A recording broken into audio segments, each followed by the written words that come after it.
Welcome to the Conversologist podcast, where we talk about the art and science of conversation in the digital space.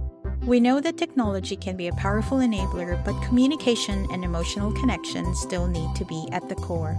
I'm your host, Jam Mayer, and joining me today is Dr. Dwain Allan, who just designed a conversational AI that can change an entrepreneur's mindset about stress. Dwain is a psychologist, roboticist, and research scientist at the University of Canterbury. He is also a design strategist and expert of choice to success-hearted entrepreneurial individuals and value creators.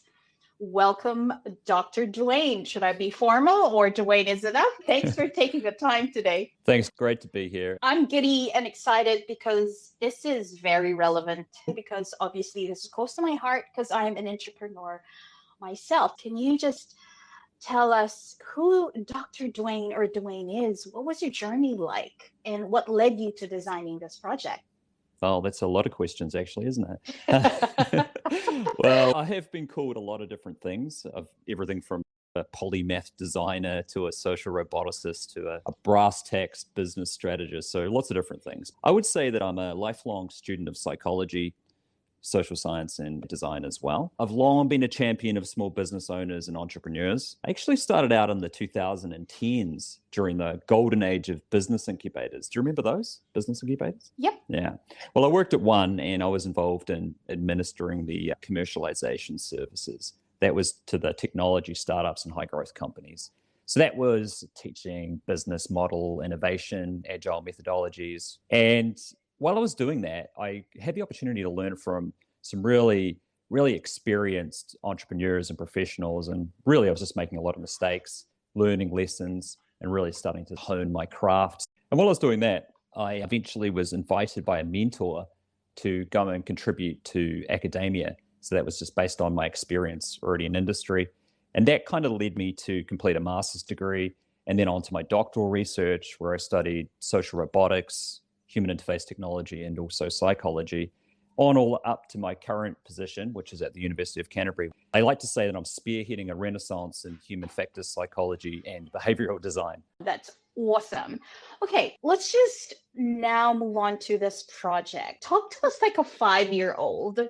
How does this AI potentially change my mindset of stress? I'll give you a little bit of the background as to why I even took on the project itself. My current research is looking at the underlying psychological factors that sort of shape people's perceptions, inferences about emerging technology products. So that's your AIs, that's your conversational agents, the digital humans as well. And also interested in understanding how they can influence people's thoughts and feelings and behaviors. So that's kind of my overall area of research. So that sort of then combines with my background. I continue to work directly with entrepreneurs and owner managers in a bunch of different industries. And obviously I've observed during that time that it really doesn't matter how brilliant or successful they are.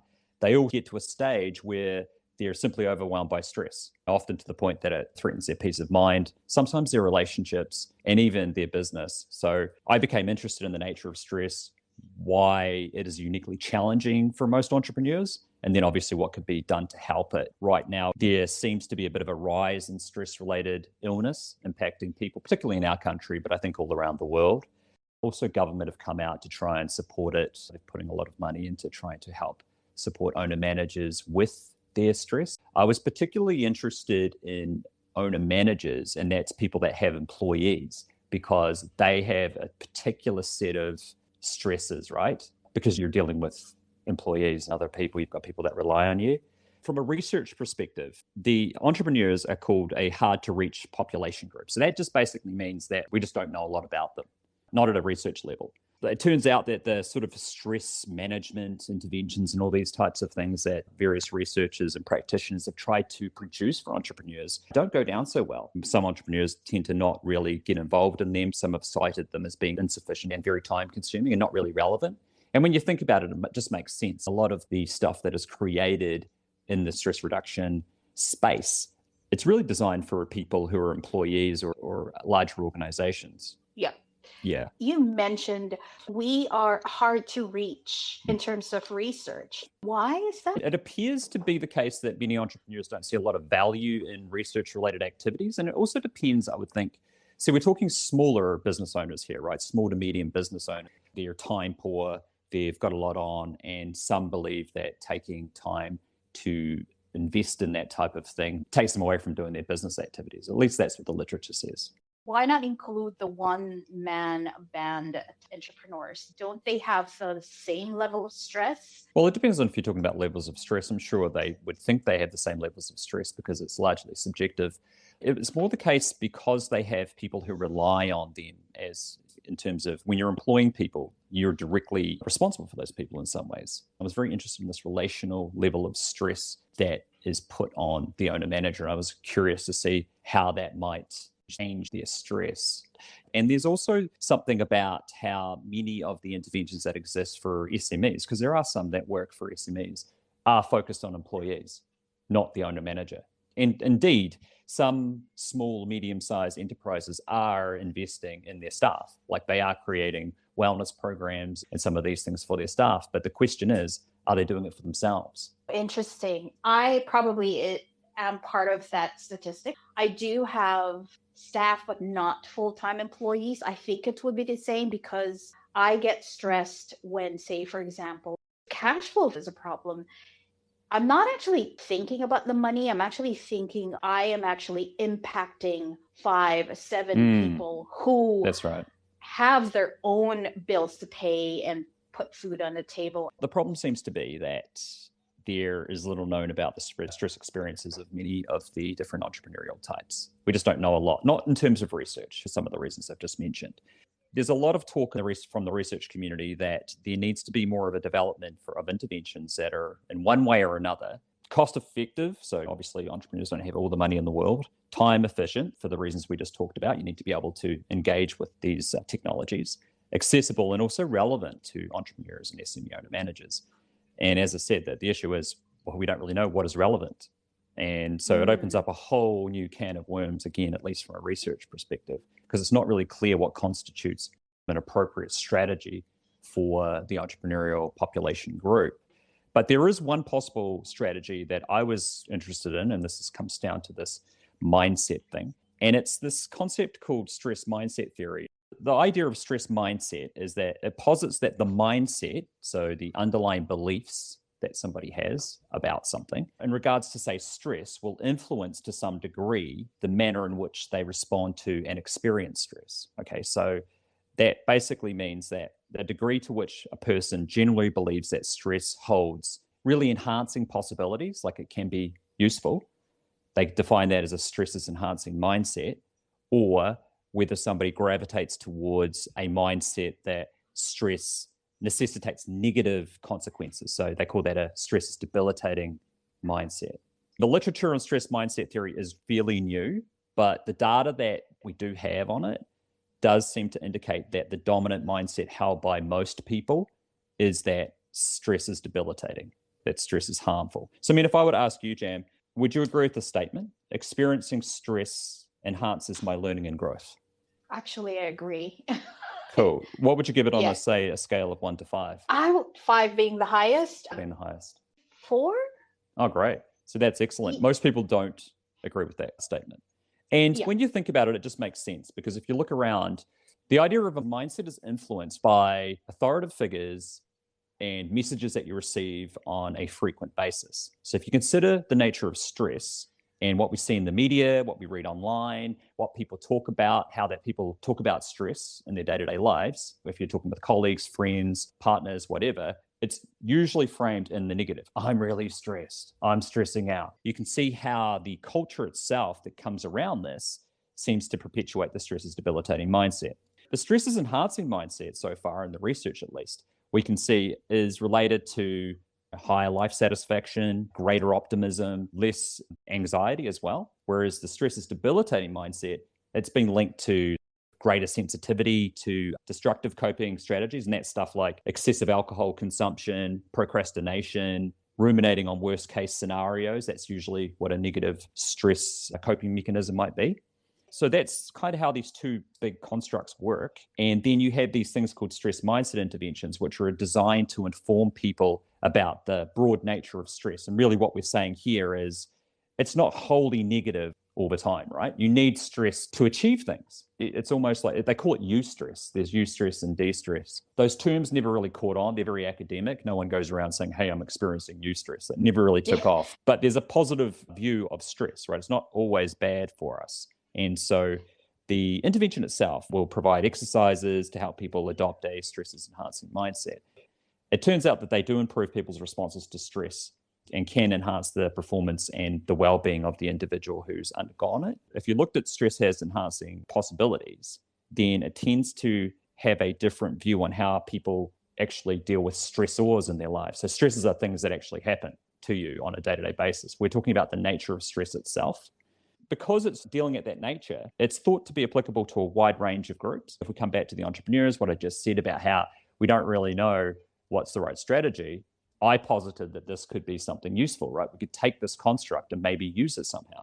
Is it similar to being resilient? That's why I've got that more positive mindset of stress. It predicts resilience. So that's a bit of an academic term. People that generally hold an enhancing mindset that stress can be good for me and can have enhancing benefits. Remember, we're not saying all stress is good. We're saying that it also has positive attributes to it. This is about saying, can you see it that way?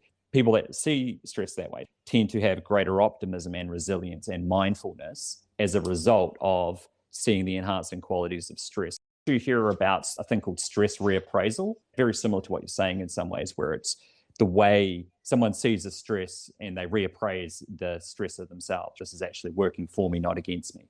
So how does this theory and stress, and I'm loving this conversation, how does this then tie to the conversational AI side of things? The good question would be, probably before we even get into that, is why would we want a mobile messaging-based conversational agent as a potential delivery mechanism for this type of intervention? The great thing is that we've got some research to support that now. There is stuff in the health field around huge amounts of success for using mobile phones as delivery channels, particularly for population groups, which entrepreneurs fit into, who would otherwise not participate in traditional health interventions. So that's a big tick. And then also, we already know from in the medical literature that conversational agents, that includes digital humans as well, anything that's using text, speech, visual-based conversations are really cost-effective and an accessible medium for delivering mental health interventions in particular via mobile phone. So those two things are really great. So taking those together and coming back to your question, combining the stress mindset theory with these developments in mobile messaging phone use to develop this mobile messaging-based conversational AI. The design of this thing itself was rather intensive. So the reason why I'll tell you that is because I come from the psychological sciences, right? So very similar to the behavioral sciences, we're very literature and research driven. We will always approach a problem from the literature, right? So we'll have a look at all the different viewpoints that are already exposed. What's the data? Like, what can we learn from what's already happened? What are the theories of learning? And so I was in behavioral economics. I looked at the marketing literature, interdisciplinary, like how could we best design the right intervention?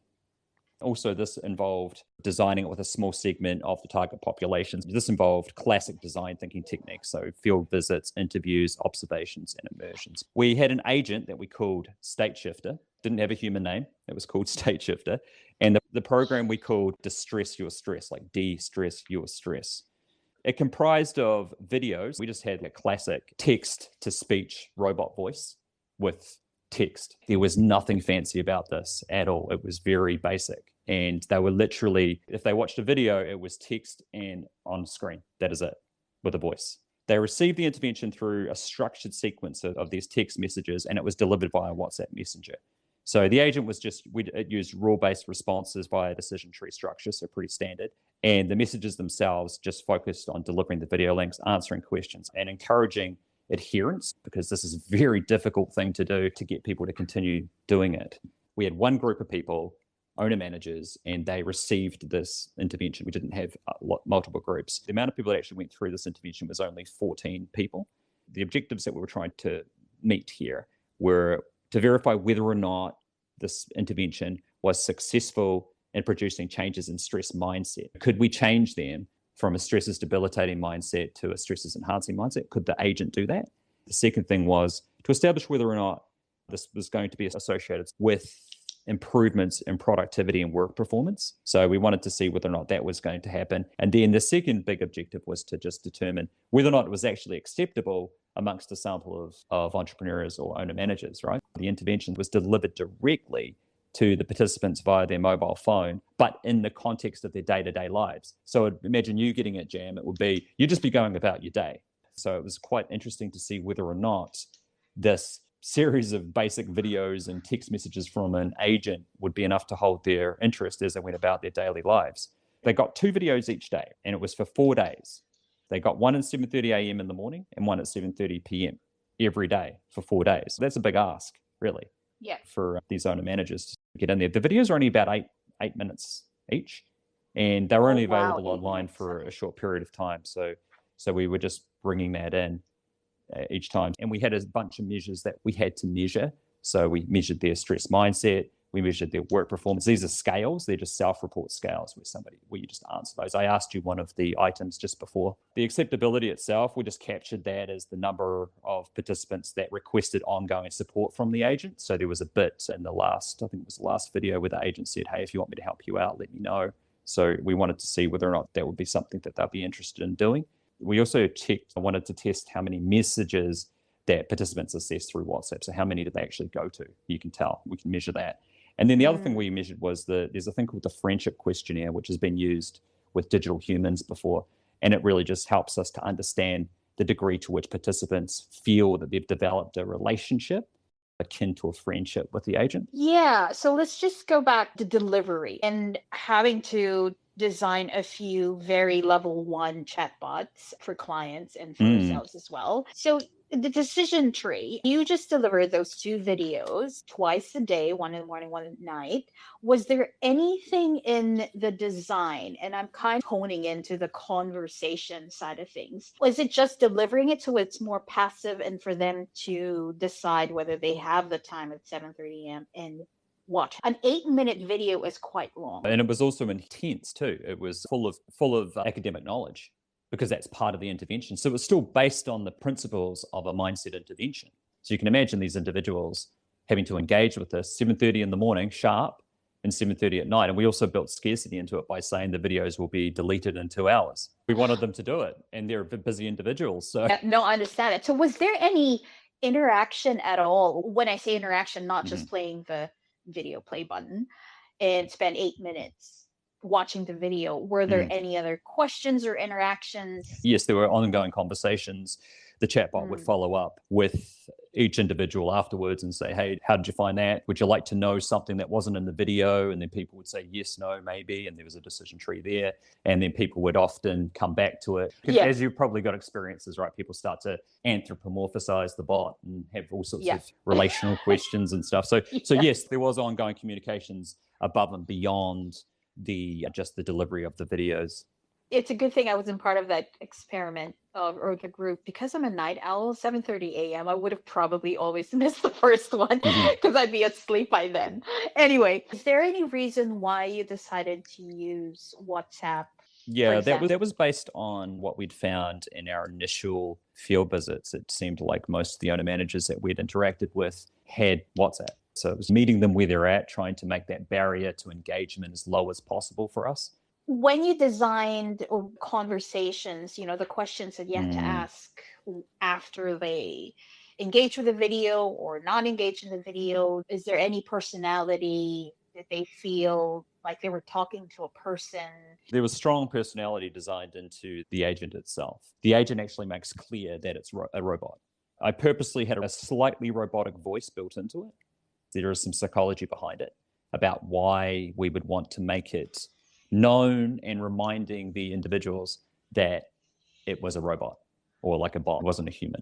I'm really interested because this ties back to one of our past episodes. A lot of listeners are interested in whether a chatbot should have a personality or not. So I'm curious on what your thoughts are. Well, I certainly think personality, or sometimes we call it ethos or character that's inherent in a technology, should be there. I mean, humans will make their personality up even if it's not there. This is the core fundamental of the concept of anthropomorphism. We just can't help it. We'll Yeah, project yeah. those onto it. But what you can do is you can actually control that a little bit more. So in human robot interaction and human agent interaction, we're not really that interested in bots and agents attempting to mimic humans so much. And if you think about the way in which they're commercially put together, they are often just trying to mimic a human. And that's okay. There's nothing wrong with that, particularly if it's in a call center and whatnot. But there are a couple of issues with that. So first off, there is a concept of vulnerabilities, right? There's a famous researcher person called Sherry Tuckle. She talks a lot about the vulnerabilities that we humans have in regards to AIs and agents that are demonstrating that they're humans when they're not.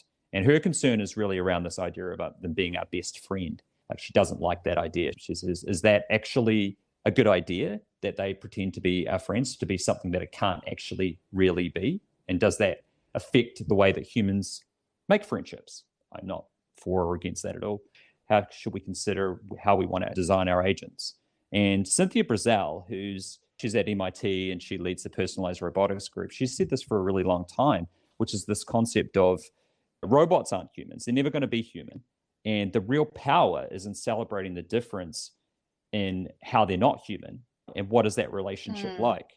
So conversation, personality, voice, they're all great things. And we should continue to do that. But we should also consider, what does the agent provide that human beings can't provide? Like, where is the actual power? Where's the service in it?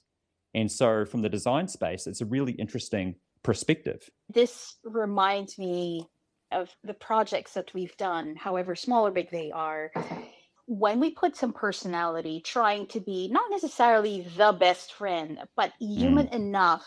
Yes, we do tell them, look, we're a robot. You're not talking to a human being. As time passes, and when they're so used to how the robot or how the chatbot communicates with them, then people would say, I didn't know that it was actually a chatbot. And they thought it was a real human being. So there was a negative and positive effect. Some would say, oh, you lied to me. They feel really bad. And there's some, it's like they really appreciate it, but also scared a little bit, because a robot can actually be like a human being. Definitely something that we can talk about in another episode. I would love to know more about the results of the study. Okay. There was a massive, like what we call an effect size, right? There was a mean change of what I think it's something like 1.38 for stress mindset, which just basically means there was a really big difference between when they started it at what we call baseline, when they first showed up into the experiment, to when they did their follow-up measure. It was really big. Most of the people that showed up were on the negative side of stress is debilitating. Every single person that was in the intervention had a shift, which is pretty interesting and quite rare. Very big change. Yep. There were corresponding differences again with work performance as well, really huge effect sizes. And that shows us that the thing was quite effective. And the other probably most important piece about that was 14 out of the 14 participants, so that's 100%, they completed the intervention from start to finish. We didn't lose them. Interesting. It's really interesting. And again, conversational design was a part of it. But coming back to the results, acceptability. So there was 12 of the participants, so 12 out of the 14, requested ongoing engagement with the agent. So when the agent said, hey, look, Jam, if you'd like me to help you out every now and then with this stuff, or you can learn it yourself, that's cool. Did say stuff like this. Let me know. Just you go message me on WhatsApp and I'll sort you out. And so 12 of them did it. So that's pretty cool. That's really high as well. Really high. There was a relatively high degree of rapport with the agent using that friendship scale. So there's a really weird scale. It's between 20 and 100. And the average, or the mean, was 81.9. Is really high. That means, again, coming back to your point of before, to what extent did they perceive a relationship with the robots? So as far as we know, it's the first to provide evidence of the effectiveness of mobile messaging-based conversational AI-led stress mindset intervention. That's a heck of a mouthful, by the way, but that's exactly what it is. So that's the first. It's the first to ever do it, and we can see that it's highly effective in changing individuals' mindsets about stress. And that was also strongly associated with the improved productivity and work performance as well, and participants were engaged, they were adherent, which means they stuck with everything. And they also were overwhelmingly, I would say, positive in their evaluation of the robot by means of the friendship questionnaire. So it was pretty good. So it supports us conducting a larger scale experiment. This just reminds me of, I think there was a study or it was a real product out in the market wherein different audience, obviously it's for seniors and they tend to be alone, and some of them actually wanted to end their life early if they could, because there's no point. There is a mobile app or a chatbot who was their friend. This is voice, not text voice, like your Alexas and Siris. And they were friends. And it's the same thing as your friendship scale. And I'm not surprised, because once you start talking to them and getting used to them, then you feel like you've got a friend, even though in your mind they're not real people. It's the same as having a helpline when you're stressed or when you're depressed. It feels more comfortable to talk to a stranger than your partner or your loved one, because there's no embarrassment, or you don't feel the burden that you're needing help and you're talking to a chatbot. This is where it comes back to what I was saying about the idea of how do we express the power of the chatbot or the AI technology, as well as the conversational aspects that are human. When the agent was interacting with the humans, it said very quickly, it said something like, I can't order you a pizza and some other stuff. If you need me to tell you what the weather is, I'm no good to you, basically. And then it would say, but you might be thinking, why would you even want to chat to a bot, let alone listen to one, kind of thing. And then it would say, I have got the goods when it comes to utilizing stress, or something like that. And then it would go on about how it had gone for over countless months. It had undergone a grueling schedule of eating content, training. Yes. Like, I've gobbled up lots of information on stress, and all this sort of carry on. It was saying, what's important for you to understand is that I've been able to synthesize a world of knowledge that most humans can't access, let alone experience. So it just basically means that I can deliver for you, basically, is what it would say. So what I'm demonstrating there is it was smarter than us, right? Well, not necessarily smarter, but it's more appropriate. So even in any sort of situation such as the one you were mentioning, where it's, say, a youth line, it's better than us because it's got access to lots of data, assuming it can produce that data and communicate it in a conversational, friendly way. When I was in uni, I would tell my students, look, a chatbot quite simply starts out as a baby. And once you feed data into it, and depending on the interactions with real human beings, and it starts to learn and learn. I mean, it's similar to us as human beings. Why would you talk to someone, or let's say that's why you are an expert, because you've got all that experience all through these years, versus someone who is just studying psychology, is starting out as a research scientist. It's kind of the same, but I know machines obviously are better at a way they can compute more data in a faster way. But if you combine that, though, with what you said earlier, which was that there's a lack of judgment there, right? Because it's a machine, right? It's not like you're telling a friend. It could change the relationship. You never know if people don't want to do that. That's another aspect. So you can imagine a scoreboard there, and it's like, what are these things really good at? What are they better than us at? And how can we actually feature that a little bit more and tell the user that we do that in the actual conversational experience? I do have another question. Let's say it becomes a product in the market where entrepreneurs like myself can use.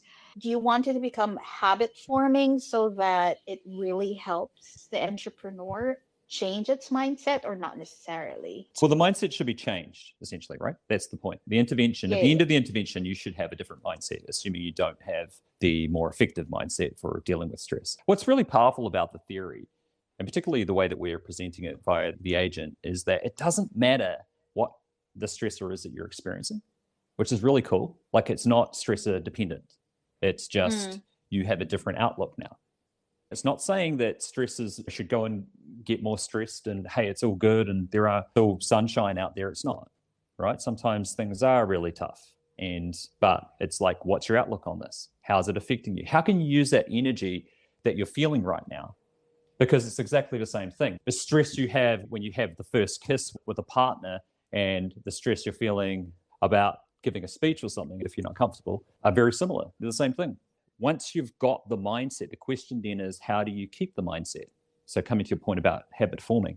And the answer is we don't know. We don't know how long. So the research is so young. How long will you keep that mindset? Because the thing with mindsets is they are shaped by media messages, your day-to-day experiences, people you interact with, the constant messaging that's constantly coming at you. Because remember, it's out of awareness most of the time. It's not like you walk around saying, I've got this mindset. You don't. Yeah. I mean, like the technical term for it is implicit belief. It's an implicit self-belief.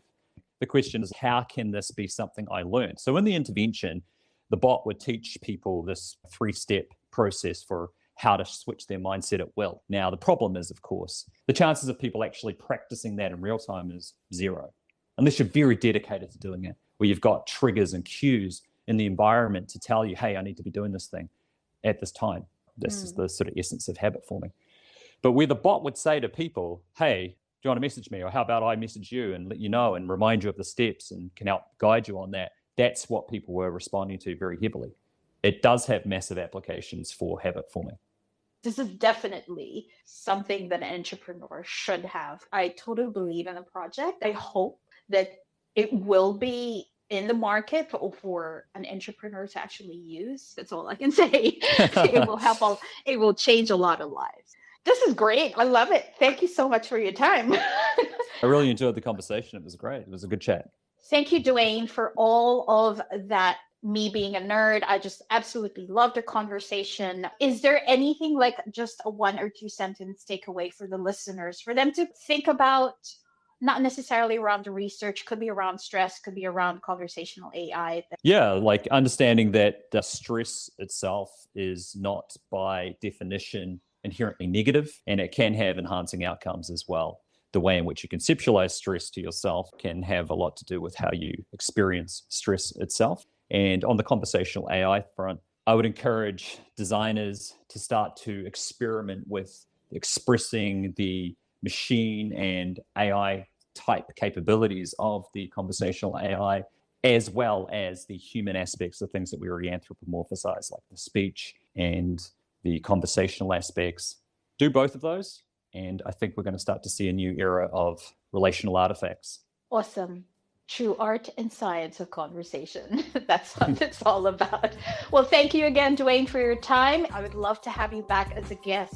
Thank you, Jan. And thank you all for listening to this episode. There's so much to unpack and would love to know your thoughts and questions. You can leave a voice message on anchor.fm or ask through the Wisdom app, where you'll find a link in the show notes, or comment on social. Hit that follow or subscribe button to be notified of the next episode in your favorite podcast app. Till the next episode, thanks for listening to our nerdy thoughts, and remember to keep the conversation going.